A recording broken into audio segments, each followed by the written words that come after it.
തിയേറ്ററിൽ പൊട്ടിച്ചിരിയുടെ പൂത്തിരി സൃഷ്ടിക്കുക എല്ലാ സംവിധായകർക്കും സാധിക്കുന്ന കാര്യമല്ല.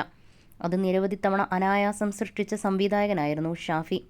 സംവിധായകൻ സിദ്ദീഖിൻ്റെ അനന്തരവനായ റാഫിയുടെ അനുജനായ ഷാഫിക്ക് സിനിമയിലേക്കുള്ള എൻട്രി എളുപ്പമായിരുന്നു.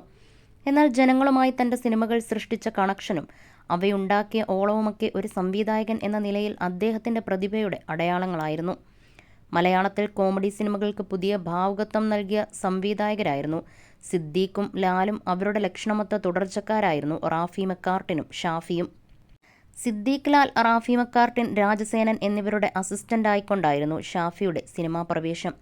എല്ലാവരും കോമഡി സിനിമകൾ കൊണ്ട് മലയാളികളെ പൊട്ടിച്ചിരിപ്പിച്ച സംവിധായകർ. ആ വഴി തന്നെ തിരഞ്ഞെടുക്കാൻ ഷാഫിക്ക് ആശയക്കുഴപ്പമൊന്നും ഉണ്ടായിരുന്നില്ല. 2001 പുറത്തെത്തിയ വൺമാൻ ഷോയിലൂടെ സംവിധായകനായി അദ്ദേഹം അരങ്ങേറി. മികച്ച വിജയവും നേടി ഈ ചിത്രം. ഒരു സംവിധായകനെ സിനിമാലോകം വിലയിരുത്തുക അദ്ദേഹത്തിൻ്റെ രണ്ടാമത്തെ ചിത്രം നോക്കിയാവും. കരിയറിലെ ഏറ്റവും മികച്ച വിജയങ്ങളിലൊന്ന് സ്വന്തമാക്കിക്കൊണ്ട് മലയാള സിനിമയിലെ ശ്രദ്ധേയ സംവിധായകരുടെ നിരയിലേക്ക് ഷാഫി കസേര വലിച്ചിട്ടിരുന്നു. മലയാളികളുടെ നിത്യജീവിതത്തിൽ ഇന്നും റെഫറൻസുകൾ സൃഷ്ടിക്കുന്ന ചിത്രം കല്യാണരാമനായിരുന്നു. 2 ചിത്രങ്ങൾ വിജയിച്ചതോടെ ഷാഫി ഒരു ബ്രാൻഡായി മാറി. പരാജയങ്ങൾ അറിയാതെ തുടർച്ചയായി 6 സിനിമകളാണ് അദ്ദേഹം സംവിധാനം ചെയ്തത്. മലയാളത്തിൽ അപൂർവ നേട്ടമാണിത്. വൺമാൻ ഷോ, കല്യാണരാമൻ, പുലിവാൽ കല്യാണം, തൊമ്മനും മക്കളും, മായാവി, ചോക്ലേറ്റ് എന്നിവയാണ് ആ ചിത്രങ്ങൾ. പരാജയങ്ങൾക്ക് ശേഷം എപ്പോഴും വലിയ വിജയങ്ങളുമായി തിരിച്ചു വന്ന സംവിധായകനുമായിരുന്നു അദ്ദേഹം.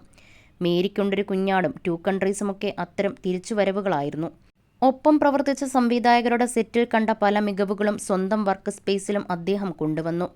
ചെയ്യുന്നത് കോമഡിയാണെന്ന ബോധ്യത്തിൽ കൂടുതൽ മികച്ച നിർദ്ദേശം ആരിൽ നിന്ന് വന്നാലും അദ്ദേഹം അത് സ്വീകരിക്കുമായിരുന്നു. അതിനാൽ തന്നെ തിരക്കഥകളിലുണ്ടായിരുന്നതിനേക്കാൾ മികച്ചവയായി അതിലെ തമാശകൾ സ്ക്രീനിലെത്തിയപ്പോൾ അഭിനേതാക്കൾക്ക് ഇംപ്രൊവൈസ് ചെയ്യാൻ എപ്പോഴും സ്പേസ് കൊടുത്തിരുന്നതിനാലാണ് അദ്ദേഹത്തിൻ്റെ സിനിമകളിലെ പല രംഗങ്ങളും ഇന്നും നമ്മെ ചിരിപ്പിക്കുന്നത്. തിരക്കഥ വായിക്കുമ്പോഴും പിന്നീട് ചിത്രീകരിക്കുമ്പോഴുമൊക്കെ ഷൂട്ടിംഗ് സെറ്റുകളിൽ തന്നെ തുടങ്ങിയ ചിരിയുടെ ഒരു ഭാഗമായാണ് തിയേറ്ററുകളിൽ നാം അനുഭവിച്ചത്. ചെയ്യാൻ ഇനിയും ആശയങ്ങൾ ബാക്കി വെച്ചാണ് മലയാളികളെ ഏറെ ചിരിപ്പിച്ച ഒരു സംവിധായകൻ വിടവാങ്ങുന്നത്. അർബുദരോഗബാധിതനായിരുന്നു അദ്ദേഹം. കടുത്ത തലവേദനയും ഉറക്കമില്ലായ്മയും തുടർന്നാണ് അദ്ദേഹം ആശുപത്രിയിൽ വിദഗ്ധ ചികിത്സ നേടിയത്. എന്നാൽ ആന്തരിക രക്തസ്രാവത്തെ തുടർന്ന് ഉടനടി ശസ്ത്രക്രിയയ്ക്ക് വിധേയനായെങ്കിലും അദ്ദേഹത്തിൻ്റെ അവസ്ഥ ഗുരുതരമായി തുടരുകയായിരുന്നു. ജനുവരി 16 അദ്ദേഹത്തെ ആശുപത്രിയിൽ പ്രവേശിപ്പിച്ചത്. സിനിമാ മേഖലയിലെ സഹപ്രവർത്തകരെല്ലാം അദ്ദേഹത്തിനും കുടുംബത്തിനും ഒപ്പമുണ്ടായിരുന്നു. എല്ലാ വിദഗ്ധ ചികിത്സകളും അദ്ദേഹത്തിന് ലഭ്യമാക്കിയിരുന്നു. എന്നാലും അദ്ദേഹത്തിൻ്റെ ജീവൻ രക്ഷിക്കാൻ കഴിഞ്ഞില്ല.